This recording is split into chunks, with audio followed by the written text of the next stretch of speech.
नमस्कार मित्रांनो. तर तुम्ही कसे आहात? मी मजेत आहे. तर आज आपण एक छोटीशी स्टोरी ऐकणार आहोत, जी सत्य घटनेवर आधारित आहे. तर चला सुरुवात करूया. कल्पना करा, एक छोटंसं निरागस जीव जंगलात आनंदाने खेळत आहे. ना कोणती भीती, ना कोणती चिंता. पण अचानक काही माणसं येतात आणि एका क्षणात तिचं सगळं आयुष्य बदलून टाकतात. ही गोष्ट आहे पोनी नावाच्या एका मादी ऑर्गॅटमची, जी बॉर्नियोमधल्या जंगलात जन्मली.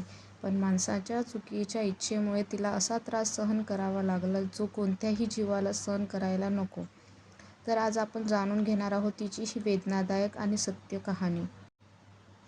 तर कधी कधी काही गोष्टी ऐकून मन सुन्न होतं. आजची गोष्ट अशीच आहे. ही गोष्ट आहे पोनी नावाच्या एका मादी ऑर्गॅटमची, जी बोर्नियोच्या दाट जंगलात जन्मली.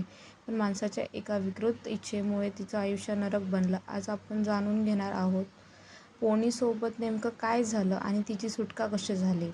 तर सुरुवात करूया. बोर्नियोचं जंगल, जिथे निसर्ग अजूनही जिवंत आहे. उंच झाडं, शांत वातावरण आणि मुक्तपणे जगणारे प्राणी. याच जंगलात पोनी जन्मली. ती एकदम निरागस, खेळकर आणि उत्साही होती. ती दिवसभर झाडांवर उड्या मारायची, आईसोबत फळं खायची.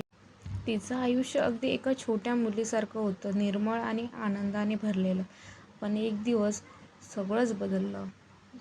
पकड आणि वित्तपुरता. काही शिकारी जंगलात आले. त्यांनी पोनीला पाहिलं आणि तिला पकडण्याचा निर्णय घेतला. पोनीला तिच्या आईपासून जबरदस्तीने वेगळं करण्यात आलं. तिच्या आयुष्यातला तो सर्वात भयंकर क्षण होता. ती ओरडत होती, घाबरलेली होती, पण कुणालाही तिची दया आली नाही. तिला जंगलातून दूर एका गावात नेण्यात आलं आणि इथून सुरू झालं तिच्या आयुष्यातला सर्वात काळा दिवस. तर त्या गावात पोनीसोबत जे केलं गेलं ते ऐकून तुम्हाला राग येईल.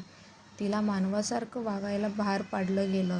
तिला सजवलं जात होतं. तिचा गैरवापरित रूप बदलण्यात आलं. पण हे सगळं इथेच थांबलं नाही. त्या लोकांनी पोनीचा वापर मनोरंजन आणि चुकीच्या हेतूने करायला सुरुवात केली. तिला एका वस्तूसारखं वागवलं जात होतं. ना तिच्या भावना, ना तिचं दुःख. कुणाला काहीच फरक पडत नव्हता. पोनीसाठी ते आयुष्य म्हणजे जिवंतही नरक होतं. तर ह्याच गोष्टीनंतर तिची सुटका कशी झाली. तिला खूप सुटकेची आशा झाली. पण प्रत्येक अंधारात एक प्रकाश येतो. काही लोकांना या घटनेची माहिती मिळाली आणि मग बॉर्नियो ऑर्गॅटम सर्व्हायव्हल फाउंडेशन या संस्थेने पुढाकार घेतला. त्यांनी पोलिसांसोबत छापा टाकला आणि पोनीला त्या नरकातून बाहेर काढलं. पण तिची अवस्था खूप वाईट होती. ती घाबरलेली होती. तिच्यावर खूप मानसिक जखमा होत्या.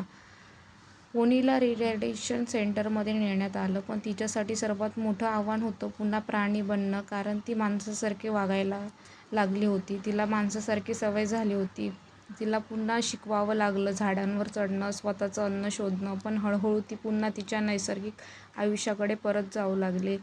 मी सर्वांना एकच संदेश देईन. विचार करा, एक निष्पाप जीव ज्याने कधी कोणाचं वाईट केलं नाही, त्यांना फक्त माणसाच्या इच्छेमुळे इतकं भयानक आयुष्य जगावं लागलं. हे खरंच योग्य